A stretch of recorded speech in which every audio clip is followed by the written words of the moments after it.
Hello tout le monde, j'espère que vous allez bien. Aujourd'hui est un grand jour parce que je vais enfin vous parler de ma série fantasy préférée. Je parle bien sûr du Royaume des Anciens de Robin Hood.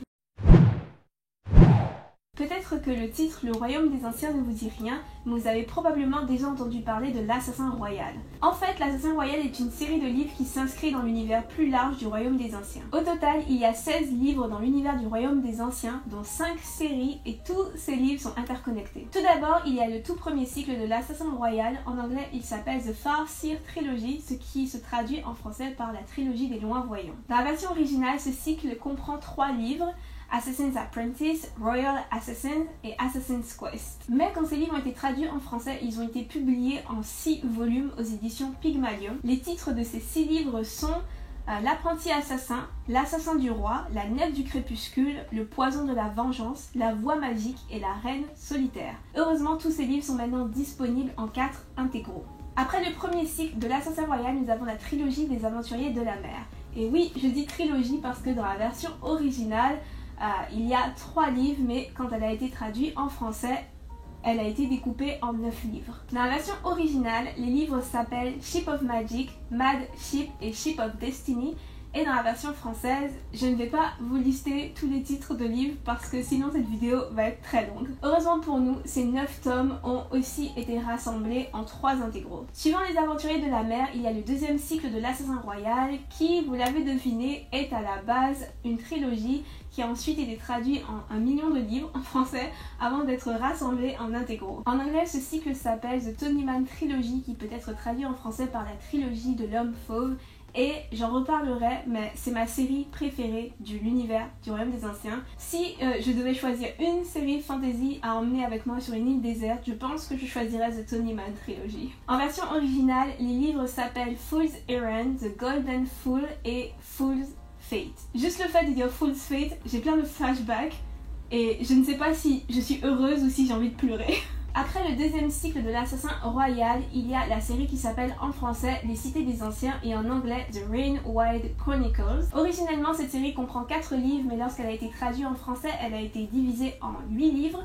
Et à ce jour, je ne crois pas qu'il existe de version intégrale pour cette série, ce qui est vraiment dommage. Enfin, la dernière série qui constitue l'univers du Royaume des Anciens est le 3e cycle de l'Assassin Royal qui vient conclure toutes ces autres séries. En anglais, c'est une trilogie qui s'appelle Fitz and the Fall Trilogy, donc la trilogie de Fitz et du Fou. Quant au livre, il s'appelle Fool's Assassin, Fool's Quest et Assassin's Fate. Cette vidéo, je vais utiliser le découpage original lorsque je vais faire référence au livre parce que je pense qu'il est beaucoup plus simple à suivre que le découpage qui a été fait lorsque les livres ont été traduits en français. D'ailleurs, à cause du découpage français qui est un petit peu chaotique, j'ai l'impression que beaucoup de personnes sont un petit peu confus par rapport à la chronologie de cette série. Si vous avez l'intention de la lire, je vous recommande de vous baser sur la page Wikipédia de Robin Hood et de lire les livres dans leur ordre de publication. C'est comme ça que j'ai fait et je suis super contente de l'avoir fait ainsi. J'ai l'impression que si je les avais lus dans un ordre différent, j'aurais été spoilée sur certains éléments. Je sais que logiquement, on aurait tendance à lire d'abord tous les cycles de l'Assassin Royal et ensuite les autres séries, mais si vous voulez vraiment faire toute l'expérience de cet univers, je vous recommande fortement de les lire dans leur ordre de publication. Je ne sais pas pourquoi en français ils ont été découpés comme ça. Dans tous les cas, maintenant pour les 2 premiers cycles de l'Assassin Royal, je crois, et pour la série des Aventuriers de la mer, il y a des intégraux qui vous permettent de lire les livres en français comme l'auteur les a conçus. J'en ai un ici pour que vous puissiez voir la taille de la brique.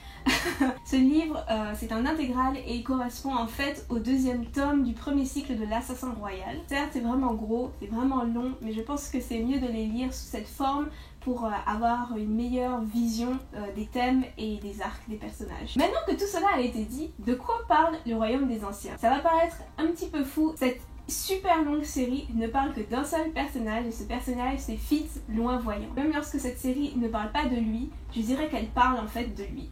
On rencontre Fitz dans le premier tome du premier cycle de l'Assassin Royal. Au tout début du livre, il a 6 ans et il est abandonné par son grand-père aux portes d'un château parce qu'il n'a pas les moyens de s'occuper de lui. On découvre alors qu'il est le bâtard d'un des princes du royaume où se déroule l'histoire. Il est pris sous l'aile de Buric, le maître des écuries, jusqu'à ce que le roi lui-même vienne lui demander de jurer allégeance. Le roi le confie à Umbre, l'assassin de la famille royale, sous ordre de le former pour que Fitz puisse lui aussi devenir un assassin et servir la famille. Autre chose importante à savoir, dès son plus jeune âge, Fitz montre des dispositions pour une magie qui s'appelle le vif et qui permet de rentrer en contact avec des animaux et de se lier à eux. Cette magie est très mal perçue, donc il apprend très rapidement à la dissimuler. Il existe une autre forme de magie dans cet univers qui s'appelle l'art et il est dit qu'elle est héritée par les membres de la famille royale. Elle permet entre autres de communiquer télépathiquement avec d'autres êtres humains. Tous les cycles de l'assassin royal sont écrits à la première personne. Ils sont présentés comme étant les mémoires de Fitz, donc c'est lui qui raconte son histoire. Alors, je dois être honnête, je dois le dire, les livres du premier cycle sont très longs à lire parce que les choses mettent beaucoup de temps à se mettre en place. Fun fact d'ailleurs, j'ai dû recommencer le premier tome 2 fois avant de vraiment rentrer dans l'histoire et de réussir à le terminer parce que je trouvais que les choses étaient beaucoup trop lentes. Mais sachez que dès que vous rentrez dedans, ça va être difficile de décrocher. Le premier tome est assez intéressant même s'il met un peu de temps à se mettre en place, mais le deuxième contient des longueurs comme ce n'est pas permis. J'adore cette série mais je suis honnête avec vous, le deuxième tome est très pénible à lire, le deuxième tome du premier cycle. Et le troisième tome, si le début est vraiment chouette, quand on arrive dans la deuxième partie, il y a beaucoup de longueur et la fin de ce troisième tome n'est pas satisfaisante. Je l'ai trouvée extrêmement frustrante. Ne vous attendez pas à avoir les réponses à vos questions à la fin de ce cycle. Dès le début de votre lecture, il faut vous dire que l'histoire de Fitz s'étend sur 16 livres et non pas sur 3 ou 4. Ça vous évitera de ressentir la frustration que j'ai ressentie quand je suis arrivée à la fin du troisième tome. La série des Aventuriers de la Mer, bien que chronologiquement elle suive directement le premier cycle de l'Assassin Royal, n'est pas racontée par Fitz. En fait, il n'y apparaît même pas. On fait la rencontre de tout nouveaux personnages et on se retrouve dans un autre pays. On découvre une autre culture, une autre société où la plupart des habitants sont des marchands. Ils utilisent d'étranges navires appelés des vive-nefs, construits dans un bois très rare. Ces bateaux se lient par le sang aux familles qui les possèdent. Ils sont les seuls capables de remonter un fleuve qui mène à un peuple qui possède toutes sortes d'artefacts magiques que les marchands adorent acheter et revendre. Althea, qui est l'un des personnages principaux des Aventuriers de la Mer, appartient à une famille qui possède une vive-nef. À la mort de son père, elle pense hériter du bateau, mais finalement c'est son beau-frère qui hérite du navire. Elle part donc à l'aventure avec l'intention de prouver à sa famille qu'elle mérite le bateau, mais se retrouve sur des eaux beaucoup plus dangereuse qu'elle ne l'avait prévu. Cette série est majoritairement écrite à la troisième personne et il y a plusieurs points de vue. On a donc plusieurs personnages principaux avec plusieurs arcs qui se rencontrent et s'entremêlent au fur et à mesure. Beaucoup de personnes disent que cette série c'est du Robin Hood à son plus haut niveau. L'intrigue est hyper complexe et bien ficelée au point où je vous dirais que le seul point que je reproche à cette série c'est justement le fait qu'elle soit aussi bien ficelée. Dans le dernier tome, on a un peu l'impression que les personnages se retrouvent là où ils doivent se retrouver parce que c'est nécessaire à l'intrigue. Maintenant, parlons de ma série préférée dans le Royaume des Anciens, The Tonyman Trilogy ou le deuxième cycle de l'Assassin Royal. On y retrouve Fitz et tous ses compagnons. J'aime cette série parce que je trouve que c'est la mieux écrite. En termes de style, de poésie, cette série est juste magnifique. Je l'aime aussi parce qu'elle est très centrée sur le développement des personnages et en particulier sur le développement de la relation de Fitz et du Fou, qui est un autre personnage majeur de cet univers. Or, leur relation est probablement la chose que j'aime le plus dans le Royaume des Anciens. Cette série, ce sont les montagnes russes émotionnelles. Le nombre de larmes, de fous rires, de crises de colère que j'ai vécu à cause de ces livres, c'est indescriptible. Malheureusement, je ne peux pas vous en dire plus parce que ça spoilerait toutes les séries précédentes, mais The Tonyman Trilogy. On passe maintenant à la série des Cités des Anciens. Tout comme les Aventuriers de la Mer, cette série est écrite à la troisième personne avec plusieurs personnages principaux et Fitz n'y apparaît pas. Elle se concentre sur de nouveaux personnages et sur d'autres personnages mentionnés dans les Aventuriers de la Mer. L'histoire prend aussi place dans un lieu déjà exploré dans les précédentes séries qui s'appelle le désert des pluies. Les habitants du désert des pluies se sont engagés à surveiller des œufs de dragons. Cependant, quand ces derniers éclosent, les dragons ne sont pas bien développés, ne peuvent pas voler et ne peuvent pas chasser seuls. Les marchands demandent donc à un groupe d'adolescents de s'occuper d'eux. Ils leur demandent de les éloigner des villes parce que les dragons sont en train de causer plein de destruction autour des villes et aussi de leur trouver un autre terrain de chasse un petit peu plus loin dans le désert des pluies. C'est une aventure très dangereuse, mais ces adolescents sont considérés comme des rebuts de la société, donc les habitants n'en ont rien à faire s'ils meurent ou vivent. Alors je le dis tout de suite, cette série c'est vraiment pas la série qu'il faut commencer sans avoir lu les autres.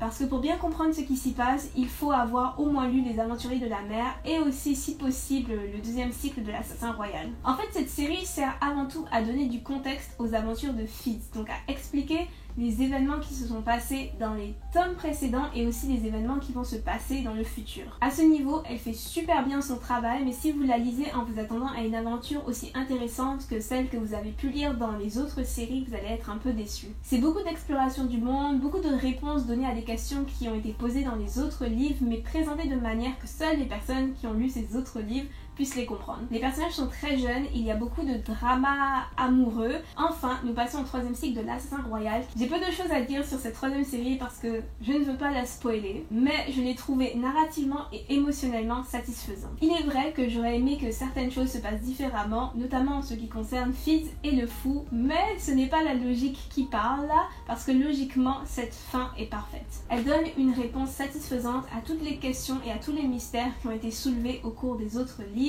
et elle conclut aussi parfaitement tous les arcs des personnages. Et ça, franchement, c'est quand même impressionnant compte tenu de la taille de cet univers. Maintenant que nous avons un peu fait le tour du Royaume des Anciens, je vais vous dire pourquoi cette série est ma série préférée.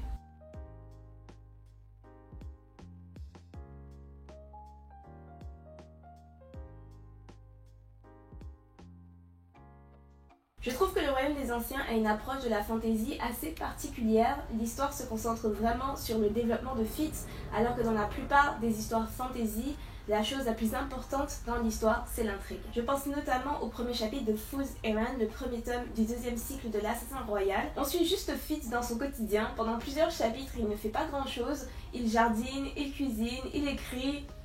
Rien de particulièrement intéressant. En fait, quand on lit le deuxième cycle, en général, on a vraiment l'impression de lire l'histoire d'une personne réelle. Parce que comme dans la vie réelle, il y a des conversations qui ne mènent pas forcément quelque part, il y a des décisions qui ne mènent pas forcément à une nouvelle étape de l'intrigue. L'histoire prend le temps de respirer et est très contemplative en dépit de toutes ces péripéties. On a l'impression que tous les événements arrivent de manière assez organique et c'est parce que l'histoire se concentre plus sur la vie de Fitz que sur les événements. Et j'adore ça. En lisant cette série, je me suis rendu compte que c'était ça que je voulais plus voir dans les livres de fantasy et dans mes propres histoires. Plus d'errance, plus de temps mort, plus de moments où les personnages interagissent les uns avec les autres sans que ça mène forcément à quelque chose. Tout ça a vraiment contribué au fait que Fitz est devenu une vraie personne dans ma tête. Aujourd'hui, je pourrais lire 40 pages sur Fitz qui fait juste la cuisine et j'adorerais ça.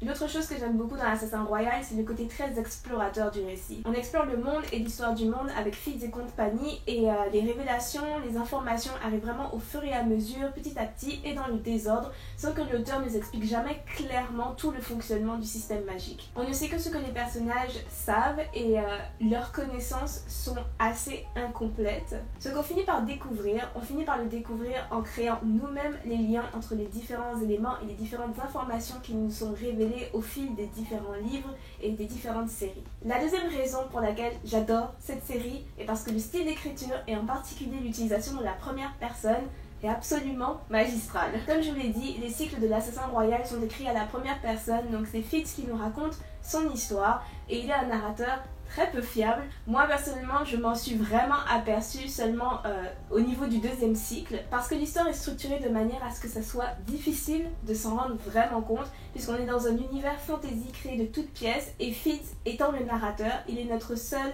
guide dans ce nouvel univers dont on ne connaît rien. On est donc porté à lui faire confiance et à croire ce qu'il nous dit, mais on se rend vite compte que sa personnalité fait en sorte que ce personnage n'est pas fiable du tout. La plus grosse caractéristique de Fitz, c'est qu'il est persuadé que personne ne peut l'aimer. Il a donc beaucoup de mal à comprendre les réactions de certains personnages envers lui et ça devient hyper flagrant dans le deuxième cycle. Il y a un moment en particulier dans The Tony Man où Fitz est persuadé que d'autres personnages sont en train de se liguer contre lui sans se rendre compte que ces personnages l'aiment beaucoup trop pour cela. Fitz passe aussi son temps à mentir et en particulier à se mentir à lui-même. Du coup, puisque en tant que lecteur on est exposé à son point de vue, on adopte adopte certaines de ses croyances et on réalise en fait que c'était un mensonge ou que c'était complètement faux seulement grâce à un autre personnage ou au détour d'une remarque de Fitz lui-même. Aussi, Fitz prend des décisions et subit des choses au cours de l'histoire qui le rend encore moins fiable.